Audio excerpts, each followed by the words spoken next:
Aren't you a little short for a stormtrooper?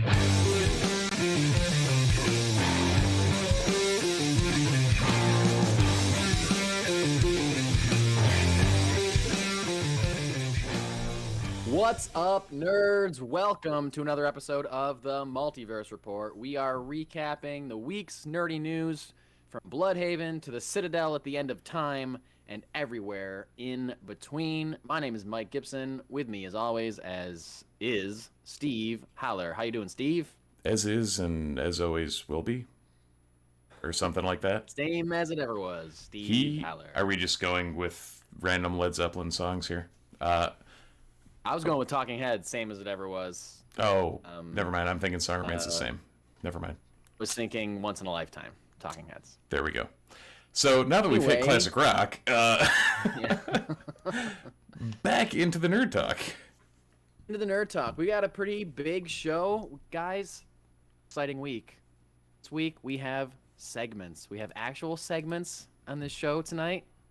I'm very excited about it. Most of the show is going to be exactly the same, but every once in a while we're going to say, hey, here's a little segment we're going to call Blobbity Blue, and you'll find out at the time. No spoilers. We're starting off with some Marvel news, specifically, and it's not really news, it's just let's talk about the finale of Loki that happened this past week. Steve, did you watch Loki? I happened to, and as weird as it is, on, what was it, Wednesday it dropped, a couple of people I know were like texting me they had seen it in the morning, and I was at work. I literally got out of the field, and in the time before heading to dinner, I ended up catching it, and then had to go back and watch it again with my wife, because it was a very there were some things that happened. Yeah, well, here's the thing. There was some things that happened, but also there was a lot of kind of nothing that happened. It was true. It was like tons of dialogue. There was so much dialogue, but it was all very important dialogue for the future of the MCU, I believe. I didn't expect a series capstone to end up being 20 minutes of the 40 minutes just being exposition and dialogue, and it all actually working. Yeah, just people having a conversation. Right. Like, with an apple. That is the most impressive Granny Smith ever. Yeah, so, I mean, spoiler alert, if you haven't seen the season finale of Loki, skip ahead to the next story, because we're going to talk about at least one big thing that happened at the end of, or during the episode, the finale. And, I mean, we're going to start off by referencing that this isn't necessarily a spoiler for the show itself, but this is the first Marvel Disney Plus show that has been officially, I believe, maybe What If, but this is the first live-action Marvel show has been given a season 2. Yeah. Officially. The post-credit scene of Loki wasn't anything like a stinger or a teaser for anything coming up. It was the announcement that Loki will have a season 2, will return for season 2, and that's something that probably is not going to happen with WandaVision, just by the way the story went. And we haven't heard anything about. I mean, they could do a Falcon Winter Soldier season 2, I guess, or Captain America Winter Soldier. Spoiler alert for that show. But it seems more likely that's going to pick up in the movies to me, I guess. But you know, who knows? But we get a season 2 of Loki. Steve, what do you think about that? Are you surprised? Were you shocked, or were you expecting it? If you'd have told me that going into that episode before I watched it, I would have been extremely surprised. Now that I've seen what transpired, and I know we're dancing around the elephant in the room just for the fact that, you know, spoilers, because spoilers and spoilers. If it weren't for the intro of Jonathan Majors playing a really interesting version of Nathaniel Richards, I really would have. I was getting there. But if it wasn't for that, I really would have wondered where a season 2 would have gone. But you had the reset, you had him in Mobius, you had everything, like literally the Kang statue at the end. We know Jonathan Majors is showing up as Kang in Quantumania. We know there's about 17 other versions of Nathaniel Richards that he can play. Might be a little tough for him to play Iron Lad, but the rest of them, like, are we going to see Lord of Mortis? Are we going to see Rama Tut? Oh, I don't know who either of those people are, but I think it was regarding the season 2 of it all, I think it was surprising to a lot of people that the show ended on such a cliffhanger, because the other 2 shows, WandaVision and Falcon Winter Soldier, have been more or less finite. They've ended. Right. Been a definitive ending. And there's ways those characters certainly will continue, but this ended on a straight up cliffhanger. He's back in the time stream, or he's back at the TVA, I should say. Mobius does not remember who he is or thinks he's somebody else, and there's a giant statue of, presumably, Kang the Conqueror. What was the guy's name again? Playing him? Jonathan Majors. You just said Jonathan Majors, yeah. Yep. Who I love, and if you haven't watched Lovecraft Country, you should watch Lovecraft Country if you're into any kind of like genre, slight horror-y kind of comic booky feel stuff. It's an incredible show. You should definitely watch that, and he was incredible in that show. And so when I heard he was announced, we've known he's playing Kang the Conqueror in Ant-Man 3 Quantumania for a while now. They announced that a few months ago that he was playing Kang in that movie. So anyone who knew that assumed that that would be the first time that we saw Kang the Conqueror was Ant-Man 3. I don't even know when that's... I don't think that's even on the schedule right now. I don't think that's even... I think it's even started being filmed? I don't think so. No, I think it's like late 22, early 23 at the earliest. Right. So we're a while away from what we all thought was going to be the introduction of Kang the Conqueror. So when that door opened, me being someone that's plugged into the news side and the announcement side of nerddom, yep. When that door opened and I saw him, I went, oh my God. And I would love, like, there's got to be a segment of the viewers being like, okay, who's this guy? Right. Whatever. But the people that pay attention to podcasts like this or whatever must have been like, holy crap, it's Kang, who I didn't think I was going to see for a long time. But now here's the thing. I don't know if we can really call him Kang, because maybe he's the original, but he said there are going to be variants of him. Although he did say that he's been called a conqueror, and I knew that. He said, I've been called a king, I've been called I go, conqueror. And he said, conqueror. My wife's like, how did you know he was going to say that? I was like, I'll tell you after the show's over. But, so that, technically, that wasn't Kang, right? But we're going to see a variant of him that is the evil Kang the Conqueror, I would assume. Are you yeah, so that was that was technically He Who Remains, which in comics is a different character associated with the TVA and nothing to do with Nathaniel Richards. They worked it actually pretty well into a great intro for one of the variants of Nathaniel Richards, who was Kang the Conqueror, who in continuity there's a potential that he's a relative of Reed Richards also potentially Doctor Doom, and there's this whole weird thing, whatever, comics. Huge Fantastic Four tie-in, really. Yes, absolutely. This is, like, to me, the biggest step they've taken towards Fantastic Four. Yep. Since we knew that was a possibility now after Disney bought Fox and all that rights, blah, blah, blah, blah, gobbledygook, whatever. Having him show up, I guess I had assumed that we were going to see hints to the actual team, the Fantastic Four, prior to whenever we saw Ant-Man 3, where I assumed we would meet Kang the Conqueror, and that would feed into whatever we've been fed about the Fantastic Four. They are doing clearly the opposite, where they're setting up the villain and possibly will thread it through to give us the Fantastic Four, maybe from that. I don't know. We don't know how the Fantastic Four is going to be introduced into this universe. I think the fact that we know about this guy who is a conqueror, who fans know as Kang the Conqueror, there's a big statue of him at the end of Loki.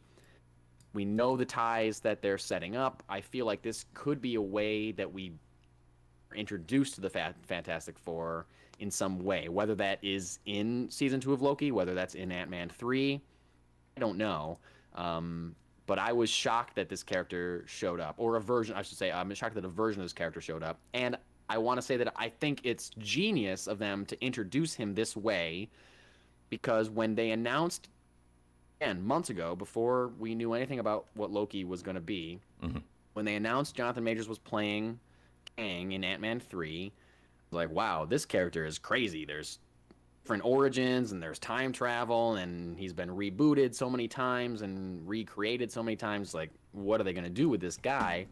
But introducing him like this, where it's like, yeah, this is one version of me, but there's a bunch of other versions of me that are way worse. It's like, oh, that's the perfect way to do it, because then you can just cherry pick any version of Kang the Conqueror that you want. And if he changes, then it's like, oh, it's a time thing. He's a different guy now. Or he was Nathaniel Richards, now he's not. You know, they can make that, they can justify any kind of weird change they want to make now, because like, oh, it's time travel. Yep. Or it's and that's it's a multiverse thing. You know, whatever. It's crazy. And yeah, I think it's genius of them to be able to do.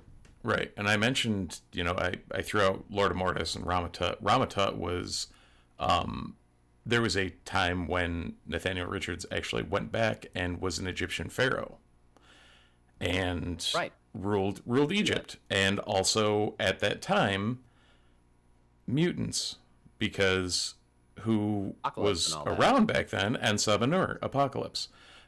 There's ties to the Four, there's ties to bringing in mutants, there's ties to everything with this guy. So every variant, Young Avengers, Iron Lad was a huge member of the Young Avengers. So that was a young time-traveling version of the same guy. So things are about to get really weird. Now they already have gotten weird, but I think that they've spent so long getting to the place where they can do something that they're about to do. Like Loki, I guess I also assumed, you know, they announced a movie over a year ago called Doctor Strange and the Multiverse of Madness. I assume that's the movie that we're going to be introduced to the multiverse. Right. Via stuff they set up in WandaVision, stuff they mentioned a multiverse in Spider-Man Far From Home, but then that turns out to kind of be like a lie. But through stuff they've done in WandaVision with like the Darkhold and like dark magic and all that stuff, plus like Loki, the whole season, looking back on it, seems like, oh, this is a way to introduce multiple timelines. Like they're doing the work now, doing it through a character that we're all invested in, to where we will understand it going forward. And that is such a genius move to do, to like introduce something that's so complex and weird and confusing, not in 1 2-hour movie, but over a 6-episode miniseries, so you can take the time to absorb it, figure it out, understand what's going on, and then go from there. Like, oh yeah, I saw that in Loki, so I'm not as crazy confused when I'm seeing it in Doctor Strange. You know, like, such a genius idea on there, and it's really just speaks to the care and the thought that they put into developing these storylines and the trajectory that they clearly have in mind for these characters and where they want these characters to go. Yeah, I do. Before we move off of Loki, we talked a lot about too, so we're not moving off of Loki yet. But go ahead. We talked about the elephant in the room with Kang being introduced. One thing I do want to call out is the absolute bang-up job that Hiddleston and Sofia DiMartino did. Even just like, at one point I looked over at my wife and was like, their face acting right here is just insane. Yeah. They, through the whole series, the two of them have, and I mean, Owen Wilson, you know, is going to put in a show, but like the cast themselves all just nailed what they were supposed to be doing. Jonathan Majors as well. Like I mentioned, how I thought he was incredible in Lovecraft Country. Plays a wildly different character in Lovecraft Country than he does in the version that we saw of him in Loki. I guarantee you is going to be miles away from what he is when we see him next. You know, when he actually is playing the evil villain Kang the Conqueror that we assume he's going to be. Now, my question to you, Steve, is: do you think because there's no time. We don't know when Ant-Man 3 is coming out. We don't know when Loki season 2 is coming out. When is the next time we're gonna see Kang the Conqueror? Are we gonna see him in Quantumania Ant-Man 3 before we see him in season 2 of Loki? Do you think there's one that makes more sense than the other one, or what? I would assume. I don't know. I would assume that. See, I don't think Far From Home. I think Far From Home is going to be, or No Way Home, sorry, is going to be. Things are very confused, and there is this multiverse, but we don't know what it is or how it is or what's going on. I think that's too we're talking about Spider-Man No Way Home that comes out in December. It comes out on Christmas. I think it's too soon because they shot that movie probably around the same time they were shooting Loki, or like there was some overlap there probably. Right. So there could be like a hint to it, but I think it's too soon. Have that be like a main driving force of that movie. Yeah. I agree with you. My money is on Strange, which is is that what, spring next year? I believe so. So that at least gives you a little time to digest. It's literally titled Multiverse of Madness. Yeah, that's true. If there's not even at least a hard nod to something to do with Kang or one of his iterations, that'll be surprising to me. And then you follow that up with another season of Loki later in the year, and then Quantumania. Yeah. But it's kind of like, I guess I'm just curious as to, say season 2 of Loki comes out before Ant-Man 3, and we like, if they defeat Kang the Conqueror in season 2 of Loki, then what happens in Ant-Man 3? How is he a villain still in Ant-Man 3? Like, and and vice versa, if Ant-Man 3 comes out before we see season 2 of Loki, like, well, if they just lose in Ant-Man 3 and then they follow it up in season 2 of Loki, like, what is the plan? And again, based on everything we saw, I'm sure that they have a plan. I'm just very curious as to what it is, and I'm very curious to figure out, to see it come to fruition. And the current release date for Quantumania is dead nuts in that perfect time of not knowing anything, because it's February of 2023. So that's perfectly like they could take that year off on Loki and set it for just after, or they could set Loki just into it, or like there's 8,000 other Marvel shows coming out, so who knows, like throwing Loki away for a year and then coming back in, March of 23 to follow up the movie would be feasible. I don't know. It seems like a long time though. Like I feel like Loki season 2 is going to come first. It probably will, but I don't know what Hiddleston and Owen Wilson and everyone else is doing, but I don't know. I guess we'll see. Whatever Disney bucks pay for. That's right. And listeners, watchers, when they announce it, we'll be talking about it. We guarantee you here on the Multiverse Report. But anyway, moving on. Staying in Marvel for one more story, we are talking about something hilarious that happened this week that was posted on social media. Deadpool technically makes his first appearance in the MCU. I mean, kind of. Ish. Yeah, we'll give it to him. Ish. In the most Ryan Deadpool way. The most Deadpool way possible, which is my favorite thing about this whole thing. I'm wearing my Deadpool shirt here to celebrate this moment. The promo, Ryan Reynolds is in a movie called Free Guy that's coming out soon, about a guy who kind of like, he's like a side character in a video game, basically, but doesn't realize it, and then when he does realize it, his life changes. Anyway, it's like a, adventure comedy, I guess. But they did a promo fake trailer reaction to the new trailer for Free Guy. But the people that were reacting to the video, not Ryan Reynolds, but Deadpool and Korg. Korg being everybody's favorite rock, anthropomorphic rock person from Thor Ragnarok and Avengers Endgame.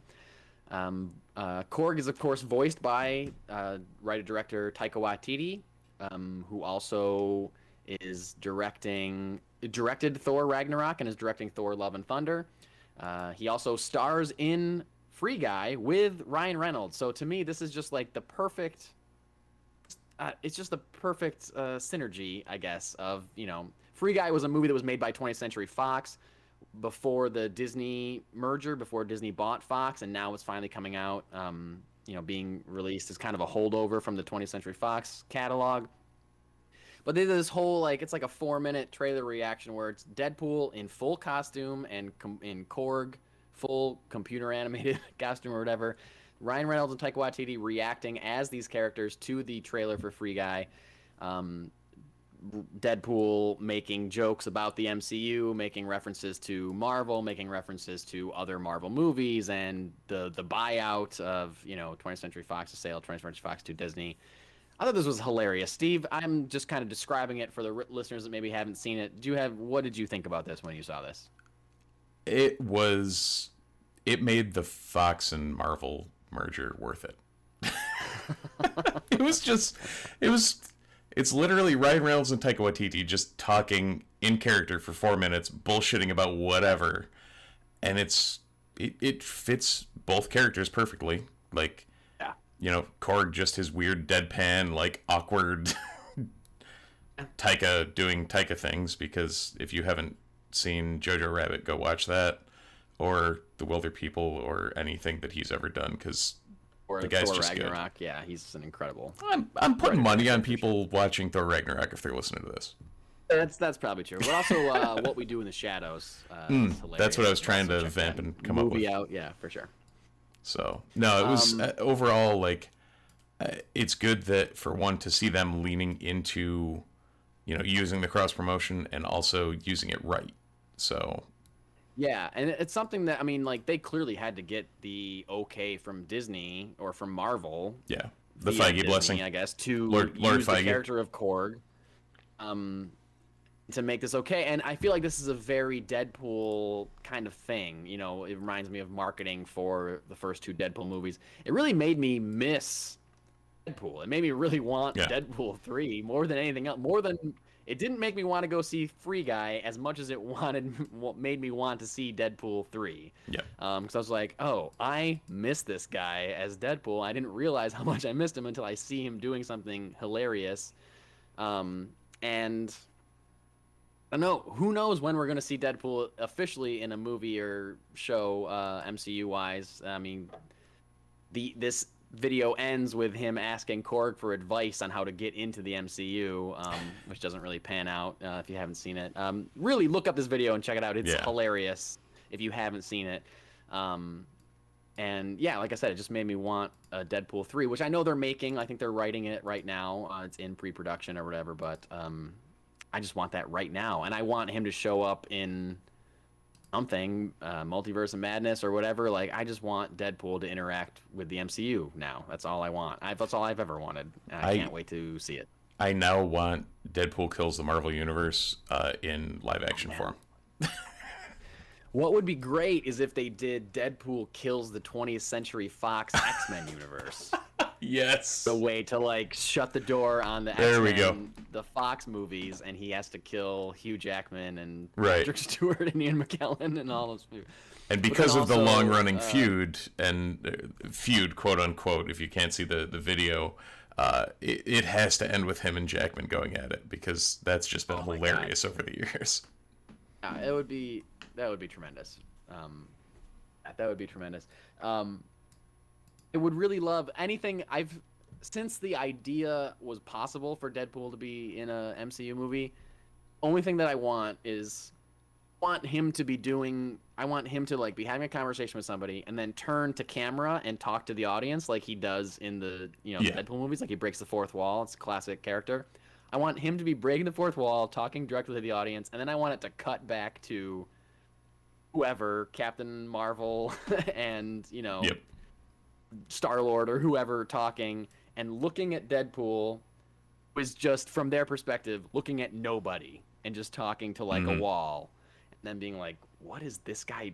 Is this guy insane? What is he doing? Like, that's all I want in an MCU movie from Deadpool, for sure. So who knows when we'll see him officially, but technically this might be considered the official canon of Deadpool joining the Marvel Universe. So yeah, so from check that out if you haven't seen it. So from the first appearance of Deadpool and our first look at him in his new guise, we now have the first official look at Black Adam, shifting gears to DC.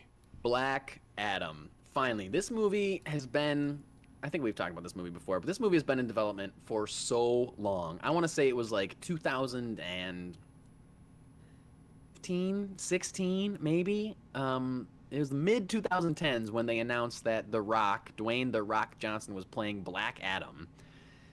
And it has taken so long, so long for them to actually make this movie. It's crazy. I remember he posted like shots of him sitting with Henry Cavill for lunch, being like, big things going on at DC, and now like no one knows if that's a thing. Is Henry Cavill still Superman? Like no one really knows that because they've been cagey about it, like because so much stuff has gone down since then.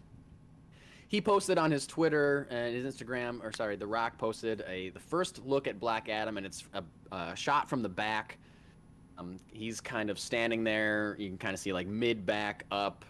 He's looking out over some kind of destruction of a temple maybe or something. Like can't really tell where it is, but it definitely seems like he or somebody else like kind of really wrecked the place, and there's lots of like fallen rocks and debris and stuff like that. So you don't see his face. You don't see the lightning bolt insignia. He's not wearing a cape. He's wearing kind of it's a black and white photo, so you can't really tell the color, but he's wearing assumedly the black costume. It's very textured, more so than the Shazam suit. So I thought that was interesting. It doesn't really give you a whole lot about where he is. You can't really tell. But to me, it's exciting to finally see like, oh, made this movie. Right, it's a and thing. I say made because just I think today or yesterday, The Rock posted that they had officially wrapped filming of Black Adam. So we know that is locked and they're into post-production. I'm sure they have a ton of visual effects to do. This is a movie that not only has Black Adam, it has Dr. Fate, it has Hawkman, and a number of other heroes, Atom Smasher and the like. There's the Justice Society of America is going to be introduced in this movie. So there's going to be a lot of heroes in this movie, especially someone with Dr. Fate is basically, he's like DC's Doctor Strange, more or less. I think Marvel copied, I think he actually came before Doctor Strange. A lot of DC stuff was done, and Marvel kind of, copied it and ran with it, but put their own spin on it. But, for people who don't know Dr. Fate, so that should tell you that character being introduced requires a lot of CGI, so I'm sure the post-production is going to be a while. I'm not sure when this movie's supposed to come out. I don't think it's this year for sure. I think it's probably late 2022 if I had to guess. But anyway, I'm very excited about Black Adam. Steve, what are your thoughts? I think it'll be intriguing. I think the fact they're introducing the Justice Society should be both exciting and also a worry, because usually dropping giant superhero groups when there's no past precedent for them or knowledge of them can go rough on either side of the pond. You can either get a Guardians that works, or it could just be like, oh, these are a bunch of people that I forgot already. And I remember Black Adam because it's The Rock and he's huge. Yeah. But either way, like it seems like it's going to be a good addition. He seems to be leaning into it hard, so if he's excited about it, then it should be good to see. He is certainly committed to it. Clearly, because they announced it so long ago, and it took them forever to make the movie, and he didn't walk away from it. So he clearly had years where he could have been like, this is taking too long, I got to do other stuff. But no, he held on to this role. It's clearly something he wants to do and he wants to be a part of. And the thing that he keeps saying this, the power balance of the DC universe is about to change. That's what he keeps saying in all of the interviews he gives or all the promotion he gives. He posts it on social media all the time. He always says that phrase. And I remember for DC Fandom, he said something about like, it was kind of video of him like talking to camera, like, our balance of the DC universe is about to change. I'm coming for you, Batman, Wonder Woman, and oh yeah, Superman. And like, I think about him saying that in that way, of focusing on Superman, the picture of him and Henry Cavill that they posted years ago at this point, and I'm kind of thinking, is it possible that Henry Cavill as Superman is going to show up in this movie? And it's like they're holding it as a surprise. Just from like the things I've heard The Rock say, it seems like he wants Black Adam to fight Superman. And, he's a powerful celebrity in Hollywood, and I feel like if he wants that, then they would put that in the movie. Which would be great, because a lot of fans really want to see Henry Cavill come back as Superman, and if they do that, then that's, wonderful. That would appease a lot of people if they did that. And we've proven with Jonathan Majors being held, like that secret being kept for Loki, that it is possible. Because I'm pretty sure there isn't a single person that wasn't blindsided by when that elevator door opened. So to see possible. Like usually stuff like that or big reveals or, you know, if it's a big actor showing up, it's going to leak. The fact that it didn't is, you know, more power to him. Yeah. And just real quick, what you said about introducing like a bunch of lesser known heroes, I think the focus is going to be on Black Adam. I'm not sure how much screen time we're actually going to get with the Justice Society of America. I feel like they're probably going to try to stop Black Adam. Black Adam is traditionally a villain. He's also more recently he's more of an anti-hero, so he kind of works with the Justice League. In current Justice League comics, he's actually kind of part of the team, actually. So he's like made a lot of moves from his villain days, clearly. But it seems like they're kind of starting off as villain, but villain for a good reason, and they're going to move him into anti-hero pretty quick. Because it's The Rock, and The Rock doesn't want to be a bad guy. He wants to be a good guy, I feel like. But he also wants to fight Superman, so I guess we'll see what happens there. But I feel like if they introduce the Justice Society as just like a I don't know, like a lower level Justice League, you know, kind of, you know, I don't know how much screen time we're going to get with them. They could be not an afterthought, but it could be enough of like a tease of these characters to be like, oh, I want more of those. I guess I'm hoping that they do that and they not trying to give all of those characters huge backstories and cram too much into one movie. I think that's what you're saying, and I hope that they're not doing that. And I think if they're really focusing on Black Adam, then they could do it in a way where they introduce the characters enough where you understand what their powers are or what they're doing, but not so much where it's going to be a distraction from the main plot and bloat the movie. At least I hope that's what it. Again, this movie's been in development for so long. I hope by now they've got it nailed down and they've got the script perfect and they know, like, are we doing too much? Let's take another run at this. Like, it's been 8 years. You have plenty of time. So we both saw New Mutants. We both saw New Mutants, my man. Yes, that's true. That's true. But that was delayed. That was made and true. That was already that was already wrapped, and then that just sat in hell for eternity. Exactly. So, no, it seems like so. Is Black Adam basically like what they've done with Venom on the Marvel side? Kind of, except this is in the actual DC universe and not in a weird offshoot where he may never actually meet you know, the main character. I would be shocked if there's not at least a hint of Shazam in the Black Adam movie, or if there's not a cameo or hint of Black Adam in Shazam 2. My guess is that we're getting a Black Adam movie, we're getting a Shazam 2, and then whatever comes after, whether it's Black Adam 2 or Shazam 3, is going to be the two of them clashing, because that's what everybody wants to see. I think before Black Adam can really make the move to anti-hero or even hero, he's got to fight Shazam. Like, that's something that has to happen or fans will be very upset. I guess there's a way that they probably could do it where fans are okay with it, but everybody wants to see these characters fight because they're arch enemies in the books, and that's like the origin. So everybody wants that. So I hope we get that. Who knows if we will, but I don't think it's going to be in this movie. I think Black Adam's going to be introduced in his own way. I think Shazam 2 might be its own thing, maybe with a cameo or a reference, and then eventually the two of them will meet up in some kind of, thing. Whatever. I don't know. Yeah. I totally down lost the line. Any words. I've been talking about this movie for too long. So we're going to move on to the next and final DC story we have. We got a full trailer. We got a teaser a couple weeks ago, but now we have a full trailer for Titans Season 3 that comes out August 12th. That's so soon. They dropped the date as well. It's so soon.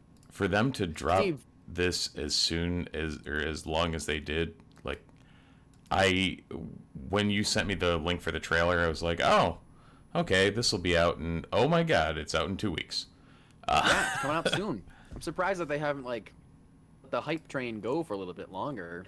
Yeah, you would think. Dropping it. But I guess it's HBO Max, and HBO Max does have a lot of stuff because they're doing all the day and date releases of other movies and stuff still. So they got a lot to promote. So they probably don't want to, like, muddy up the promotional train for whatever movie they have. And so it's like, okay, we can't start promoting Titans till now because we're promoting whatever other movie until this date. So there's probably a whole promotion train they have to deal with.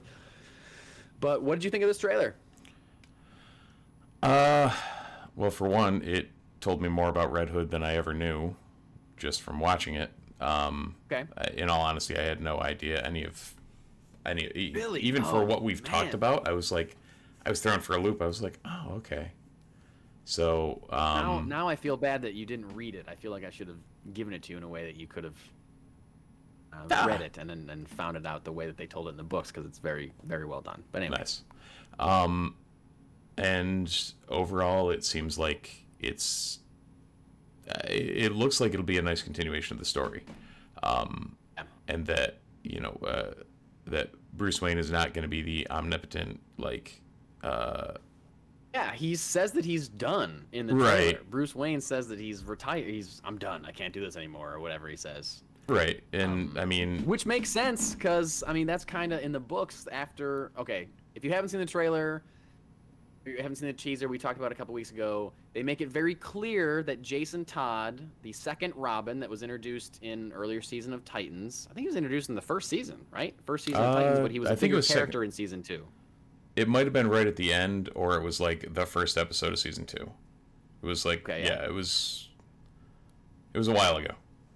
Yeah, but he's been in the show for a little bit. It's not just, he's not being introduced in this season. It very clearly says that he's going to get killed, and it very seems like he's going to get killed by the Joker, which happens famously in the comics.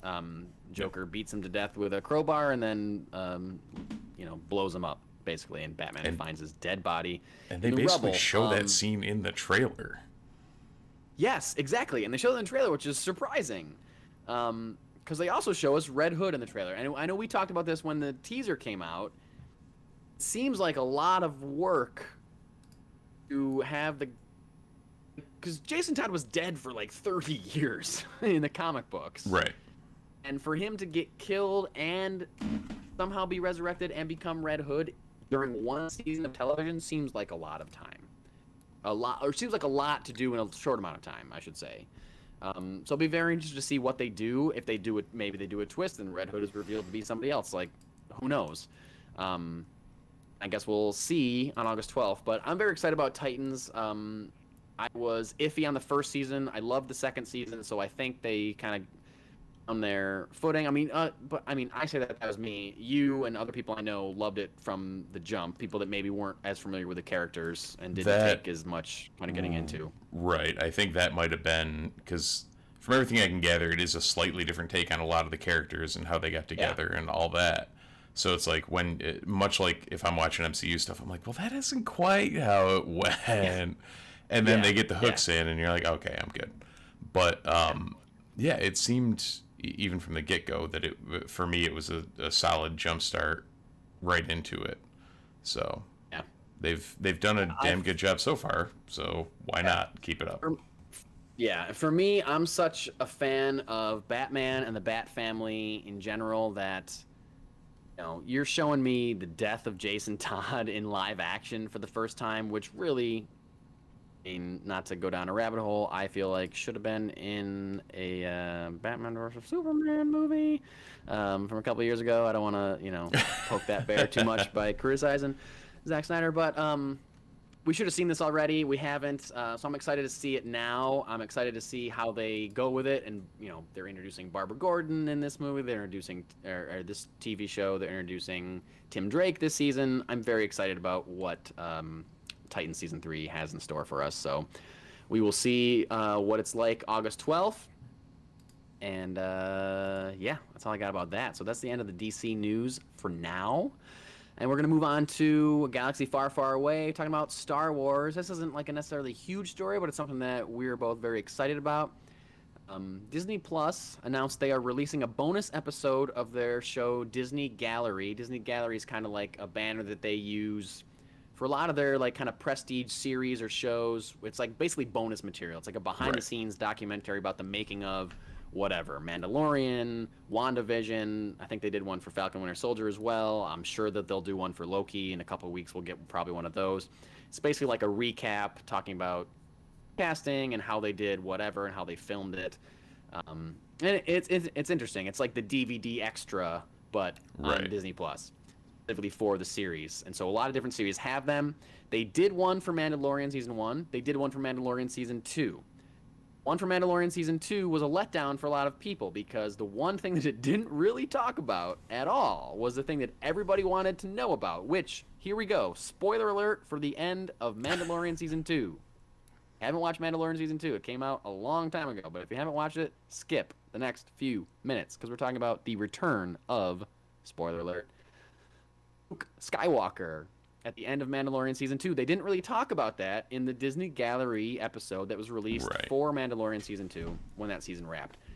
Disney Plus has announced they are releasing a bonus episode of Disney Gallery that focuses specifically on the return of Luke Skywalker, how it was filmed, how it was shot, how involved Mark Hamill was, and that's clearly why it was left out of the original Disney Gallery. They probably had this planned for a while and they were just making it. I am crazy excited about this. Steve, how are you? How do you feel about it? The original one was good. It was a very solid watch, and all the Disney galleries have been, and the look-throughs or whatever they're calling them, where they fly you through the Falcon. Yeah, that's fun. Stuff like all the little bonus content has been great, but like you said, when the original one dropped, everyone was like, kind of like we had the elephant in the room with Kang. There was that elephant in the room of Luke, and why aren't you talking about the one thing we want you to talk about? Right, yeah. Everybody came to figure out what happened and how you did that, and whether it was how much Hamill had to do with it, and what was going on, and then we didn't get it, and apparently now we will, so that should be good. Yeah, I'm really excited to see. I hope they I want to see how much Mark Hamill was involved, because I've heard that he actually did the voice. Would make sense because it sounds like him, but Mark Hamill now, as an older guy, has a kind of a gravelier voice.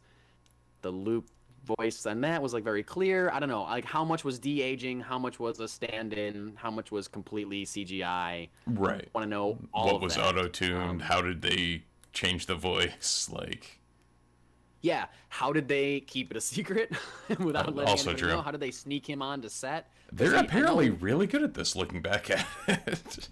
Yeah, they've had to. They've had so many leaks over the years. I'm sure they're okay, we got to get good at figuring out how to sneak people on set guess without spoilers. When you get an NDA from the mouse, you're gonna listen to it. Yeah. I mean, hopefully, I guess you have to. Do you want to keep working for them? They own everything. Yeah, we found that out with Carano there, who clearly did not want to keep working for them, or thought racism was more important than working for Disney and being a huge celebrity. This comes out August 25th. It looks like. I think did I just read that? Makeup season 2 finale will hit Disney on August 25th. Yes. So just a little over a month away, we finally get to find out how they brought back Luke Skywalker, and I'm very excited about it. I also hope they talk about R2-D2, because I love that R2-D2 showed up in that, because I just recently rewatched the sequel trilogy, and I like a lot of the sequel trilogy, but the one thing I cannot abide, Steve, I cannot abide the mistreatment and the just complete neglect of R2-D2, one of the most important characters in all of Star Wars history, just left to the wayside in those movies, and it bothers me to no end. He's got one really good moment with Luke in Last Jedi, and that is about it. That's all R2 that you get that's worth anything.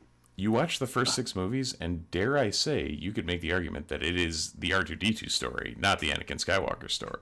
That's right. You just watched the prequels. How was that? Very R2 heavy. He fixed a lot of things. Yeah. Literal Deus Ex Machina on a lot of things there. Literally nothing goes right in any of those movies. No. Original trilogy or prequel trilogy without R2-D2. Without R2-D2, those guys are screwed. Yep. Nothing happens. Nothing goes according to plan without him. 100%. They all are dead real quick.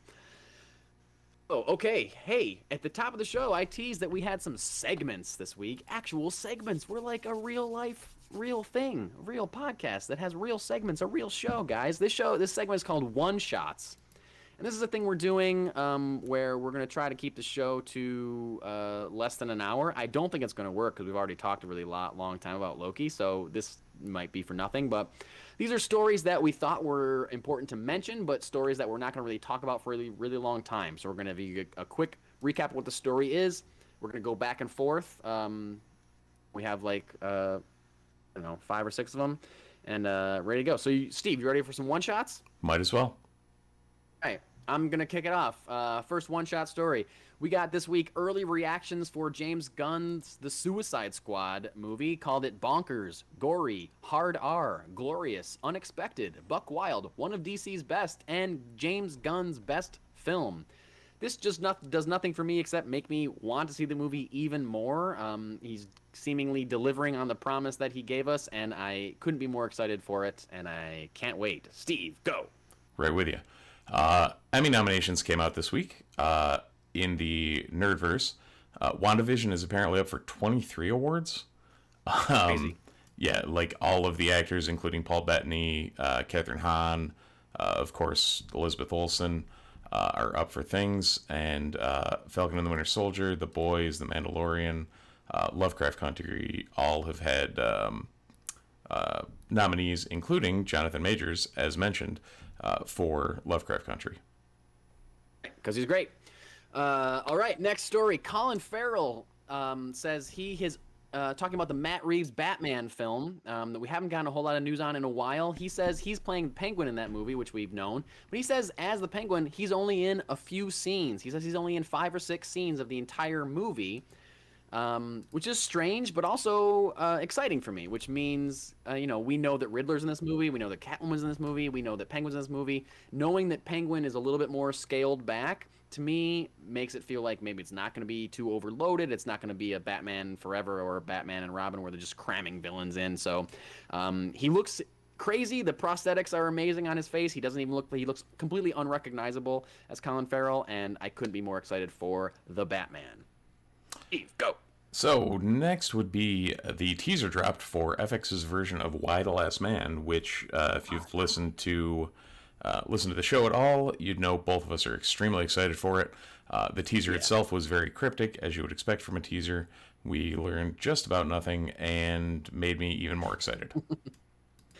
Yeah, didn't really say much, but, it's something. It's more content for Why, and that makes me excited. So, next story. Antonio Banderas has been cast in Indiana Jones 5. We don't know who he's playing. We don't know the name of this movie. We don't know the story at all. We know nothing about it except Indiana Jones is very old, and he's maybe partnering with or going up against someone played by Antonio Banderas. I can see him being a really great villain in this movie. I don't know that I've ever seen Antonio Banderas play a villain, maybe, or like a straight-up villain. And I think that would be great. But I could also see him being like a buddy, like somebody like Indiana Jones knows, like, oh, I gotta call this guy and he can get me into this place or whatever, like a hookup or something like that. I can see that. He's a great actor, and I think he's a good fit for this type of movie. So we'll wait and see who he's playing and what it's like. Alternate headline for that: old actor is now co-starring with slightly less old actor. Yes. And in the final one shot, Game of Thrones animated shows are now greenlit at HBO Max. Apparently there are 2 Game of Thrones animated shows that will be greenlit, including one based on a race of Westerosi, or I guess Essosi. Right. I don't know. All I know is they're leaning real hard into this Game of Thrones thing when as we talked about before, aren't 100% sure exactly what they're getting into. Yeah, not sure the payoff there, but I guess we'll see. Animated shows seem like really strange to me. I get they're doing more live action because that's what we're used to. Great. Animated, no, maybe it's cheaper, and that's why they're digging into it. Who knows? Yeah. And that completes our first segment. That's right, our first segment. What did you guys think? Let us know. Comment down below or send us an email and tell us if you thought that was a good thing to do or if you just rather us talk for, 2 hours about everything. I'd rather not do that, but if you want us to, hey, maybe we'll make it work. We are going to end every show like we do. We're going to end this show like we do every show, talking about comic books, ladies and gentlemen. And this week, we got so many cool comic book announcements. This could be its own show. We could have just done the whole show about comics this week. Our second segment that we're going to try to make a recurring segment is called Kickstarter Call Out, ladies and gentlemen. If you're not familiar with the Kickstarter crowdfunding website, you should check it out. It is a hotspot for indie comic creators and illustrators that are making bringing their books to life, maybe for the first time, or doing sequels for the books. So we're going to start trying to do, maybe not every week, but every once in a while, we're going to do a Kickstarter call out for a creator or a book that looks really awesome and we think that you should check out and maybe donate to on Kickstarter so they can reach their goal and hit their funding amount. First Kickstarter call out is from a creator named Daniel Calban. I think that's how you say his last name, Calban. He's running a campaign called American Dreams issue 1 through 5. Now, American Dreams is a book that he has published 3 issues of already through a different publishing company. He's going to Kickstarter to finish issues 4 and 5. Now, he's calling it American Dreams 1 through 5 because through rewards, you can get all 5 issues. There's different tiers you can pledge to that will give you, different, just the last 2, 4 and 5, or the entire arc, what have you. So it's a superhero story that's set at the turn of the 20th century. It's kind of like superhero story. He's also a Jewish immigrant, and it's kind of speculative fiction. Like it involves, I think, John D. Rockefeller and Nikola Tesla and a bunch of like people that would have been around at that time. It kind of weaves them all into like a connective story about this one superhero character. And it just is super cool. I have pledged to it already because I think it's super cool. I follow Dan on Twitter, and he seems like a super knowledgeable guy, super cool guy. So if any of this sounds interesting to you at all, you can go out and check out the Twitter, or sorry, not the Twitter. You can check out the Kickstarter page. Again, just look up American Dreams on Kickstarter, and you'll see it's American Dreams issues 1 through 5. You can donate at many different tiers to promote that or to pledge to that. And I think you should. So check it out if you haven't already. American Dreams, Daniel Calban. Good luck in your campaign. I hope you reach your funding amount. You have the Multiverse Report stamp of approval. Absolutely. Is that a thing? It is now. Stamps made? We just made it. It is now. We just made it up. A stamp just like at the end of Loki. Yeah, season 2. Boom. Multiverse Report, stamp of approval. Boom. Hope you get your funding. Get that paper. Right. Speaking of someone who's gotten a lot of paper over the years. Great segue. Mark Miller. Mark Miller announced a new comic book series this week called King of Spies. It's going to come out through Image. And Mark Miller, if you don't know the name, he's the creator of Kick-Ass. He created The Kingsman, Jupiter's Legacy. He also was the writer. He did a lot for Marvel for a long time. Famously, he did Old Man Logan, was a famous run that he did for Marvel. He's got a new book coming out called King of Spies. It's about a guy named Sir Roland King, who was once the greatest secret agent in Britain's history. He's now retired, but finds out he only has 6 months to live and decides to use that time to target the quote-unquote real monsters that he was forbidden to touch during his heyday as the UK's top spy. Sounds super cool. Me? Steve, what do you think about that? Seems solid, and as long as it's better than the Jupiter's Legacy Netflix series, we should be in good shape. Wasn't that canceled already? There's only one season, right? They canceled it? I got through about 10 minutes of it. So. I mean, nothing against... I never read the book. I don't know anything about it. And I've read some Mark Miller stuff that I think is great. None of Jupiter's Legacy ever looked appealing to me in any way. That's just me. So I didn't read the book because it didn't look like something I would be into. I didn't watch a show because it didn't look like anything I'd be into. And... apparently, I was not alone in that. No. Now at the same time, Old Man Logan was great. Kick-Ass was great. Yeah. Kick-Ass is great. Kingsman is great. And this King of Spies kind of seems like it's in that kind of espionage spy kind of world, like similar to Kingsman. But also, in the same article that I read that this was announced, that Netflix is already developing a show based on this book that hasn't even been... That seems weird. It is weird, and I know he's got like an overall deal with Netflix. Right. So that makes sense that they'd already be working on it, but it also seems like maybe wait to see if the book is any good before you immediately greenlight a show. Like I feel like when I see an announcement that's like this book's coming out and it's already a Netflix series, is like, okay, did you do this just for the Netflix check or like what's going on here? And like, of course, yes, he has a deal with Netflix, so he has to generate more content. So yeah, that makes sense. But also like, I don't know, Netflix, like maybe hold your horses and see if it's actually like a good story before I don't know. Who knows? Anyway, in other indie comics news, something that Steve and I are very excited about. If you've listened to, a majority of episodes of this podcast or watch us on YouTube, you know that Steve and I are very big fans of the series Something is Killing the Children. Just take a real quick second to shout out how terrifying that name is alone. The name of that book is Something is Killing the Children. That is a terrifying name. No, and the best part is every single issue, about 3 pages in, it's a huge double splash page, and you're just like... Yep.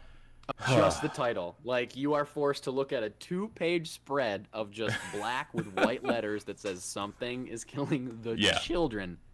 Children we're talking about here. Children. It's terrifying. Anyway, that is a great series.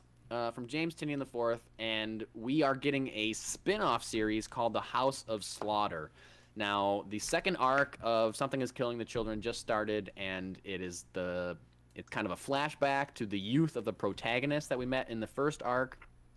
Steve started reading it. I have the issues literally right over there on my desk. I haven't read them yet. They're waiting for me. I can't wait to start reading that. Basically, we're going to learn more about... in the Steve. In the spin-off, we're going to learn more about the organization that employs Erica Slaughter. They're called the Order of St. George and the House of Slaughter. So we're going to learn more about the House of Slaughter in this spin-off series, which is called the House of Slaughter. And I guess we're learning more about that in the prequel arc that we're getting right now of Something is Killing the Children, but I'm very excited to see where this goes and what other characters we're introduced to, how much we learn about why they're doing what they do, and all that stuff. I just needed to break out this amazing variant. Jeez, wow. I was at Comic Zone this week up in North Syracuse and like saw that in the shelf. Man. I was like, I need that version of that.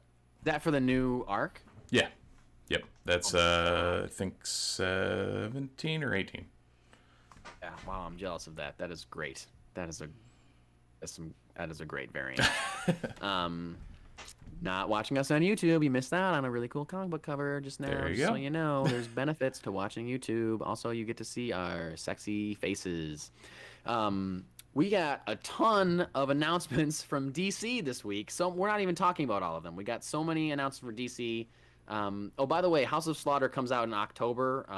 I think King of Spies, I'm not sure if there's a release date for King of Spies yet, but all of the books that we're about to talk about from DC also come out in October. They just announced tons of stuff. You're going to be busy in October is what you're saying. I'm going to be dropping a lot of money in October. We got a couple new Bat-related books coming out.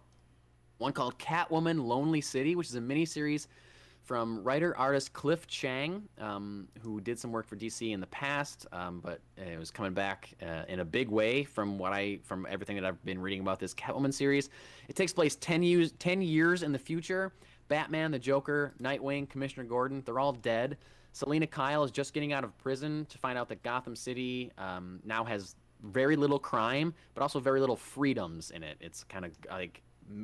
Harvey Dent is the mayor, and apparently he's like really cracking down on crime in a way that limits the people's freedom. So it's kind of like, what is she gonna do?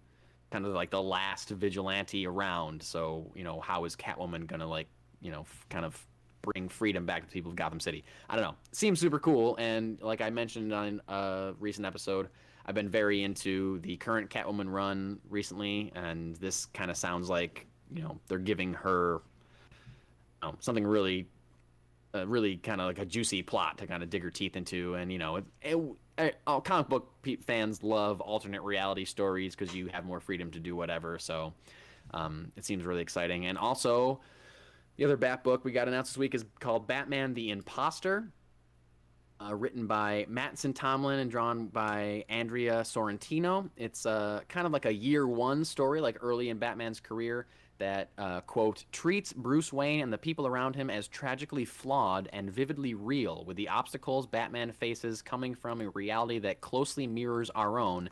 Every punch leaves a broken bone.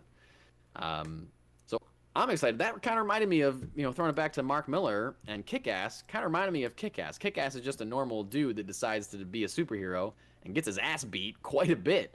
And kind of throwing some reality into the world of Batman, I think would be cool to see in a comic, because that's one place that you really have never seen that. It's, the Christopher Nolan trilogy kind of grounded it as much as possible, but I would love to see a comic book where it's physically tolling on Bruce Wayne to be out trying to punch people in the face all night. What do you think about that, Steve? I think it'll be a interesting series for me to grab, seeing well, it's going to be a new #1, and you talked a couple of times about that on the boots on the ground type character, and this seems like to take a street level character, right. This seems to take an already boots on the ground level character and ground him even more, which I don't know ultimately how that'll work, but I think it's well worth a read. Yeah, I think so too. It'll be interesting to see. And I'm excited about it. The other two titles we got, three titles we got from DC this week. DC has launched a new horror title. DC Horror came out, I think, a month ago. They're publishing a tie-in to the Conjuring series. Conjuring 3 came out on HBO Max recently, and DC published like a prequel, or are currently publishing a prequel comic to that under literally a banner called DC Horror. And they have announced at least one other book directly for that banner called Soul Plumber, which is a new series from Marcus Parks, Henry Zabowski, and Ben Kissel, the hosts of Last Podcast on the Left, which is like a horror-themed podcast that's very popular. If you like that podcast, then you might want to check out this book. Art is by a guy named John McCree. It's about a former seminary student that builds a machine to help him retrieve the souls from hell, like take back souls from the devil, and I think something ends up going wrong. That comes out October 5th, or debuts October 5th. I think they're kind of putting out these horror books. A lot of these are coming out in October, probably in time for Halloween. I don't know, to like kind of people are into reading more macabre, murdery stuff, maybe. But that's interesting that I like hearing DC announce a book that's not about Batman or Superman or Wonder Woman. It's like it's kind of like an indie book. It's seeming like an indie vibe story, but not weighted down by these superheroes. I mean, that we love, and that's why we buy these books in general. But like, you don't really hear about DC and Marvel too much. Just being like, yeah, here's like an indie book that doesn't have anything to do with our giant universe. Yeah, no, and it's also, apparently including art from the lead singer of Cake. Is that really the John McCree from Cake? No.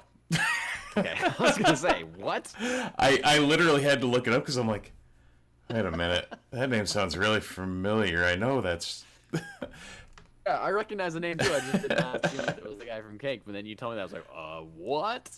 No, I wanted to look it up just to make sure, because I was like, that would be an instant buy, just for posterity's sake. Nice.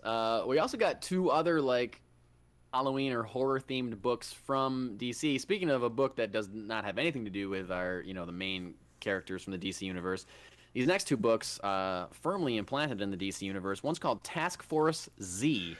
Now, casual listeners, readers may not know that the Suicide Squad, the actual name of the or the code name for that program is Task Force X. I think they reference that in the original movie, but they do it in the comic books quite a bit.